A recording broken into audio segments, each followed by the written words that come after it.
All right, guys, let's get into this because I love talking about case studies because it's such a great way to learn because pattern recognition equals skill acquisition. But most people would never talk about the deals gone wrong like this. It's quite a bit of lack of transparency these days. But in this video, I'm going to be straight with you. My investment thesis failed twice. And the only way I was able to make a six-figure profit is because of my Northstar real estate strategy. Now, my Northstar strategy boils down to just a couple things. I do quick flips and long plays. So I'll flip paper and property, and then I go long rentals and path of progress plays. I buy right, and I'm comfortable with the unconventional. Two mindsets that can make you more money than a lot of things. And I buy these property that everyone else ignores. I like to say if it's on Zillow, I'm usually not interested, but many times these hidden properties, they have more of just of an awareness problem than an actual defect in the property itself. And because of this big awareness problem, the bigger the problem, the bigger the profits. And these properties aren't necessarily harder to sell. You just need to play matchmaker to the right demographic. So I make a lot of money buying properties everyone else ignores. The real estate deals that are literally hidden in plain sight. And after doing a bunch of these deals like this, I kind of became known as the go-to guy, had a reputation specializing in white elephants. And when you're known for something, a specific niche like this, deals automatically come your way for two reasons. One, you get good at it and your antenna gets stronger, like your antenna's up, and you will notice these deals as you're driving around that normally you would have overlooked, and most investors do. And number two, from referrals. When you become the go-to guy known in your market as the one who can get things done with these particular property types, you get a lot of referrals from buyers, sellers, agents. And I'm going to show you the property, my strategy, how I made money on it, so you can copy me and do it too. And you'll actually see more than just the financials. You'll get kind of the behind the scenes on how I think going into the financials, the property, the situation. And look, guys, I'm not a YouTuber. I'm an investor, first and foremost. I'm not an actor. I'm an educator. So this is one take, no edits, no fancy graphics. For those of you who don't know, I founded House Buyer, the pioneer We Buy Houses company, where I did 4,000 deals, built a $12 million portfolio. And along the way, I founded the Real Estate Investor Association, where I helped hundreds of investors get better. That said, let's get into this because in this video, I'm going to give you the full breakdown, like I said, of the finances. Exactly what went wrong is the most important part. What went right is great. You can see that on a lot of videos. What went wrong is the lesson here, and how you can copy me and just do what I did, and how you can make six figures in any market, even if a deal goes sideways. So, like I mentioned, the reason the case studies will help, pattern recognition. Once you see these patterns again and again in these case studies, it equals skill acquisition. You adopt, kind of ingrain, the skills become embedded, almost even subconsciously. You'll see the pattern, acquire the skills that very few investors have. So this will open up a lot of opportunities that other investors are driving by. So you see what I do, copy me, bank it, and repeat it. If you need a deal review, book a call. This is the property that broke almost every rule. It sat on one of the busiest streets in town. It was a halfway house and sat vacant for years. Most homeowners hated it, investors ignored it, and the bank couldn't get rid of it, and then I bought it anyway. But then everything changed. Everything I thought was going to happen didn't. So my two biggest reasons for buying this property completely failed, and my thesis was out the window. And because of my Northstar strategy, I still was able to walk away with a six-figure paycheck. So here's why this ugly, overlooked property turned out to be one of my favorite teaching investment lessons for case studies for my clients. So this house wasn't for families. It was on a busy, semi-commercial lot, so most families would not want this at all. Businesses didn't want it because it looked like a neglected townhouse, and commercial investors couldn't even find it because it was listed residential. It's what I call a white elephant. Valuable to almost nobody until the right investor comes along. Now, that right investor is one who is comfortable with the uncomfortable, can see opportunities because of pattern recognition, and has a strong risk muscle. Sign on the line. You'll be brave and able to make a good offer. But there's a backstory to this deal that provides another good lesson. 3 years before I bought the property, the owner actually called me from one of my behind rent payment mailers. She was a Bible teacher who was using this house as a halfway house for people who just got out of jail or got out of AA, and she was headed towards foreclosure. She owed $465,000, much more than it was worth at the time. And I looked at every angle. There was not a reason to get involved. There was no equity. A short sale on these investment loans at the time wasn't my cup of tea. And even my AD&D method wouldn't work because it was an adjustable rate mortgage. So I passed. And sometimes the best investment decision is to do absolutely nothing. But then I got a call from a local agent with a pocket listing. He said the lender foreclosed and they just wanted it off the books ASAP. It turned out to be this exact deal. And the listing price was a quarter of what the mortgage was originally. So they went into foreclosure. They listed it for $150,000. And then doing deal reviews for my clients, I always remind them, it's always better to stay out of a deal and wish you were in than to be in a deal wishing you were out. If you're not taking notes, start writing that down. That's a key lesson right there. And then sometimes deals take a long time to mature, but buying right solves future problems. So I offered $69,500, they accepted. And at first glance, it's easy to see why most people just drove by the property. The bank wanted to unload it because it was, again, residential on a busy street, former halfway house, 3 years vacant, listed residential. Opportunity for me, the right investor. Every one of those issues scared the other guys away. Less competition for me, better price for me. Every one of those reasons made me more interested. So after helping a lot of investors, I've learned that most don't need more information. They just need one strategy that works, one strategy they can master and become known for, like I mentioned earlier. And that one strategy that can kind of run in the background without sacrificing the rest of your existing real estate business. If you already have one, you can add on this strategy. And the one strategy is basically being known for the one who can make the deals happen in that niche. The one niche, the hidden deals, the white elephants. And being able to handle that one thing is an excellent strategy to build a group of referrals, and being known for a niche is often more valuable than trying to appeal to like everything, like the we buy houses, and then there's a list of we buy this and this and this and commercial and residential and warehouse and self-storage. It's like, all right, you're appealing to everybody and at the same time kind of excluding everybody. So the one strategy could be your unique brand. It could be the category instead of your common investing niche. And just even maybe to start with, like be known for that, and then you can build on other niches, of course. But once you're known for the strategy, then you just build a whole new other strategy that you can be known for and market to those buyers, sellers, and referrals. So your signature concept, what could this be? Here's some examples of, kind of what you could be called, your signature concept. So people ask me, how am I able to do so many deals? And if I had to boil it down just to a few things, I would say I'm comfortable with the unconventional. And look, most investors and 99% of all real estate agents are uncomfortable with unconventional deals and writing unconventional offers. So my coaching clients don't just invest in me to learn the alternative acquisition options and get my business development program. They want to know like how I actually think through these deals.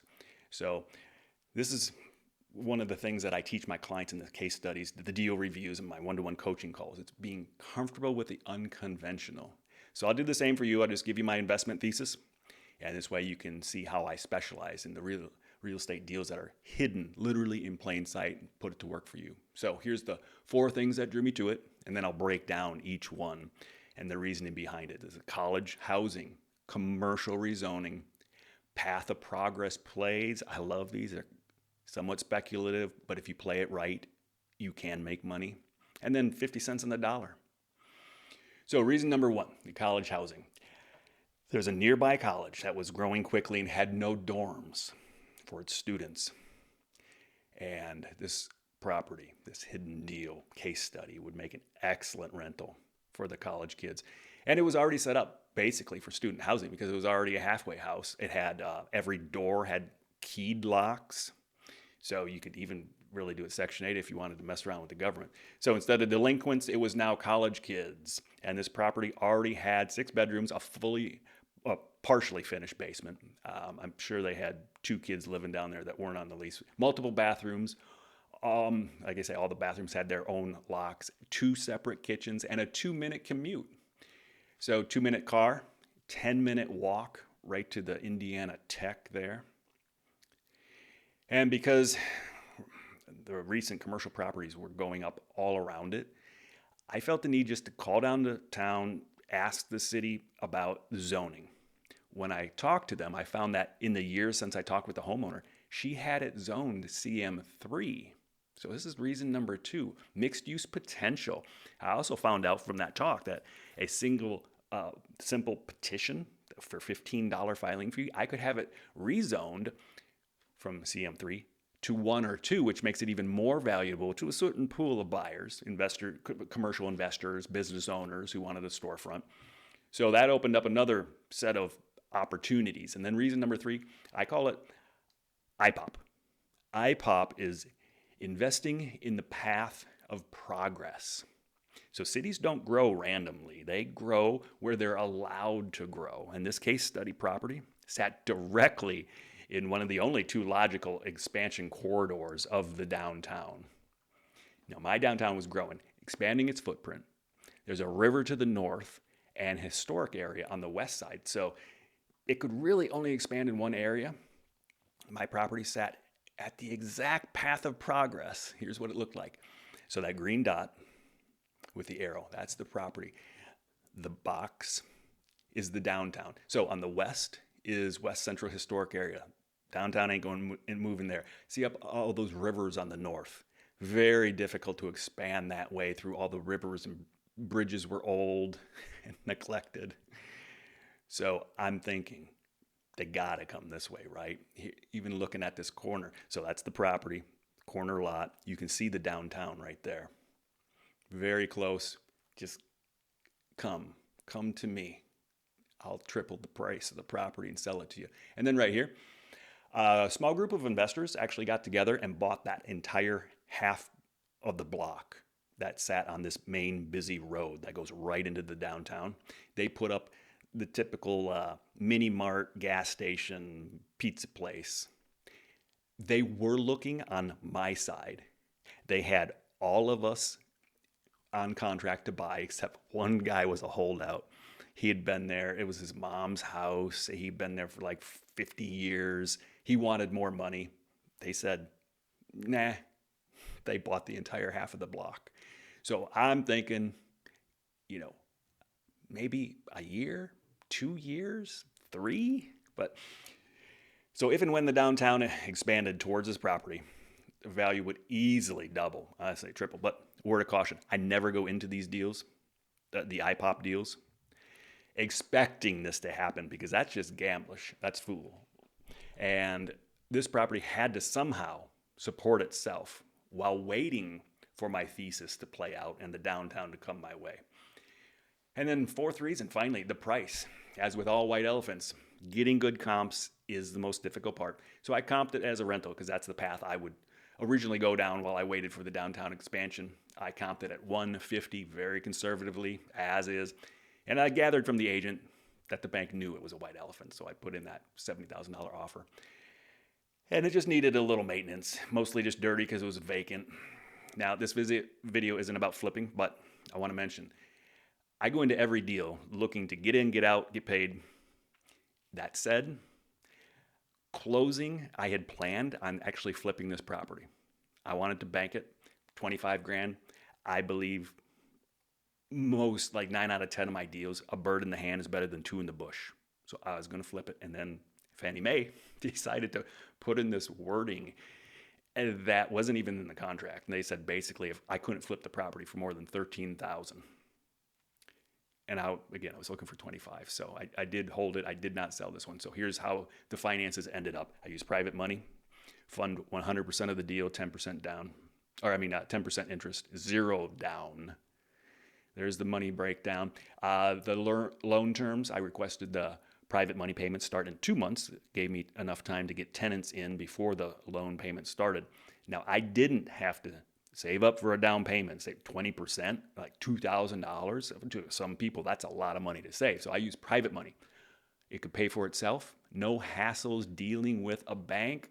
What are the bank hassles? All that. Forget that. No bank hassles.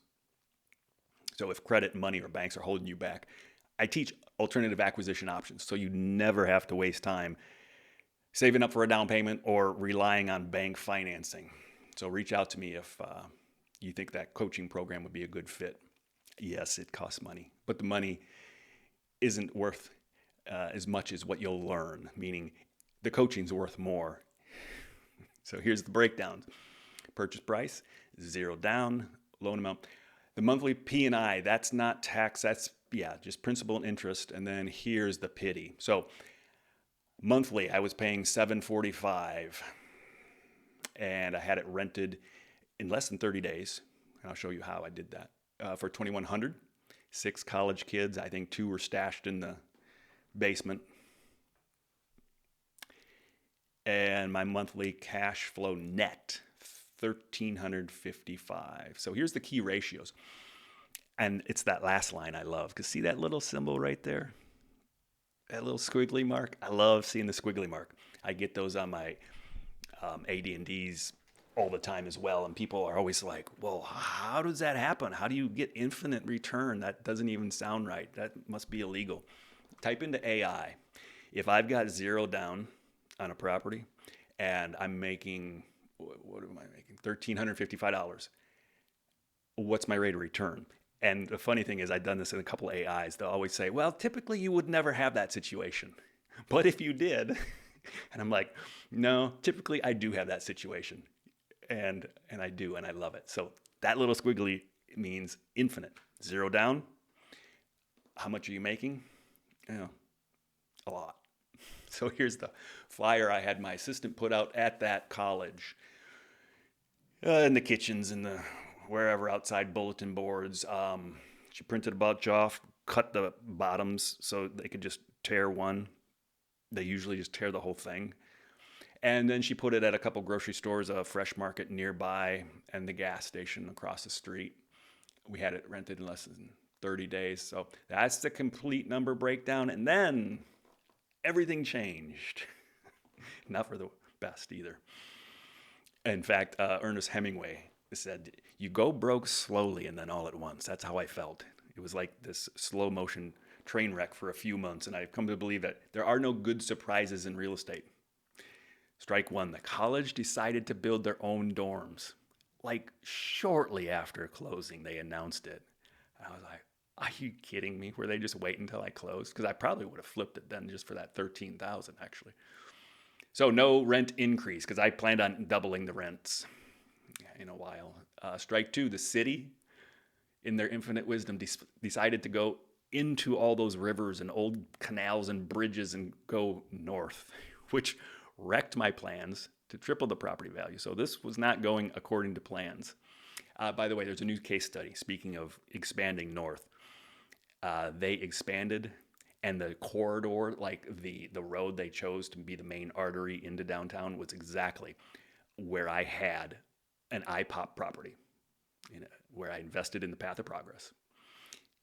Knowing that the city probably wouldn't go that way, but it was still a corridor. It was a popular corridor, popular street to get into downtown. That's why I bought the property. I'm going to do a case study showing the numbers just like this. Slightly different property, kind of weird property. But anyways, those signs they put up were all over my property on the street. Like you can see the property right there and that yellow thing. It was ugly property, but man, it made me money. So that's the next case study. Click subscribe or whatever to get notified. But for now, my entire path of progress theory was wrong. 2 biggest reasons completely failed. But for the next 6 years, I collected almost $100,000 in net rent. That's a good thing. And this is why buying right matters, because the property's future wasn't carrying the deal. Like I say, I wasn't relying on that college dorm play or my path of progress play, the cash flow was carrying this property. If everything else went to hell, I'm still making money. So I sold the property for 175. So that was a $100,000 profit, and then the rent collected. So by the time I sold it, I banked 200,000. And even though this was a loser deal, some of my predictions were absolutely wrong, I still made 200,000 plus the depreciation. So that's why I always say you don't have to be right about everything. Guys, this causes the analysis paralysis thing. Like, oh, what if? What if? You what if it and you what if it to death. Just be right enough about most things, and buy right solves all of your problems, and you make a lot of money doing that. So people think great investing comes from predicting the future. It does not. If predicting the future was important, this deal would have killed me, right? So great investing comes from creating multiple exit strategies, using alternative acquisition options for one, private money, being comfortable with the uncomfortable, and then buying with enough margin that even if you're wrong, you still win. So some parting thoughts. When to sell. I see a lot of guys still holding on to these properties like at the top of the market. Frothy market. What's that? Irrational exuberance, guys. Parse some of them. So I chose to scale out of certain properties in certain areas in tranches. I'll just wait for the market to correct and buy better. So that area with the property was getting kind of spicy. A violent trend that I knew the city was aware of too. That's probably why they didn't come this way. So investing in the path of progress isn't for everyone, by the way. Maybe I should have said this at the video. So at the start of the video, so you could click off, because newbies, because you have to rent out the property in order to hold it for the long-term play. Renting is usually not for newbies. I've got ironclad documents to protect myself, my property, my profits. Few newbies have that. Few newbies can't manage people, property, and problems, or have the documents or processes, right, to do it. So the rent until expansion, newbies typically will get their asses handed to them because landlording has killed more than malaria and the plague. So this type of acquisition option isn't for you. If you do want to buy and hold, talk to me about getting some of my strategies, my property marketing strategies, or just stay away, right? Because you got to have the management processes in place. Rarely do I have any outstanding rent payments or damages. And when I do have an issue, again, I rely on the system more than my efforts. The paperwork covers us until we're able to collect the money. Then we collect additional what's owed because of the extra time we had to spend getting it from them. So having said that, this is just for fun. I got a kick out of it. But part of my ironclad process when we do the long plays is we set up on a Google alert for every new deal. So it sends us all kinds of new, well, not often, actually, because we don't have a lot of drama at our properties typically, but we'll get notified of what's up or maybe even what's near that property. So we also have the kids' parents co-sign.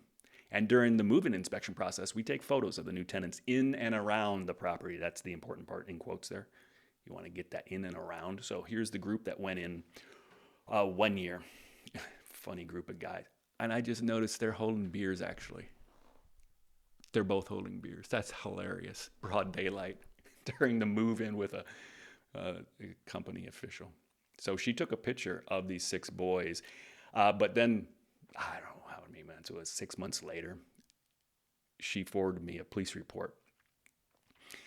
And the police said they were called because of loud music. When they arrived on the scene, they observed occupants jumping from every window and running out of every door in the place. That was in the police report. And when I read that, I just had a vision, because this is a monster house. Like, it's 4,000 square foot up, full basement. It had like this attachment and a garage they rented. And it's just hilarious to see that, And then she sent me this. She forwarded up as per the process. Hey, we got this alert. Ooh, what's going on? Everything all right? Here's the reply he sent back. We have one guy or gal, because we did do girls too, 6 girls. we always have one go-to person, and it's decided in the lease. It's spelled out. It's all in the paperwork. He said, yeah, the police came and said the music was too loud, so we turned it down. There's no problems, no worried about the home. Everything's cool, and we'll make sure it looks great, better than when we moved out or moved in, guaranteed. And by the way, you can email my mom about this. Did you? I think he meant like, did you email my mom about this? And by the way, you can email my mom about this. Did you? Anyways, that just cracks me up, these kids. So after a lot of years in real estate and over 500 coaching clients, I come to believe the only two things that separate those who make it and those who don't are action and inaction. And those who take calculated actions win. Those that procrastinate with inaction lose. So I have two ways for you to take action. First is, I want to just say this wasn't a lucky deal. I think you can get that by the numbers and my reasoning behind that. It came from being comfortable with the unconventional, right? So those are the kind of deals I've made a lot of money from and built a niche around. And that's why I put together this playbook, something I call hidden in plain sight for you. Properties that most investors never think to buy.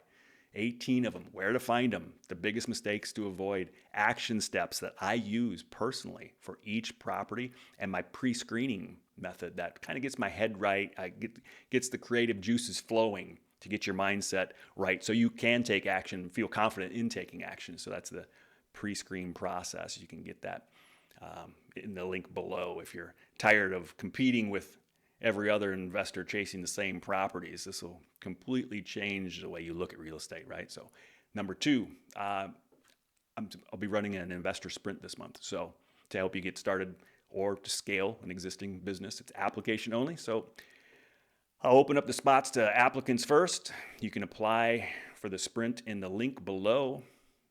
And guys, I've had a lot of fun doing this. I've helped a lot of people achieve millionaire fairly fast status. Be glad to help you too. Talk to you next time in that next case study.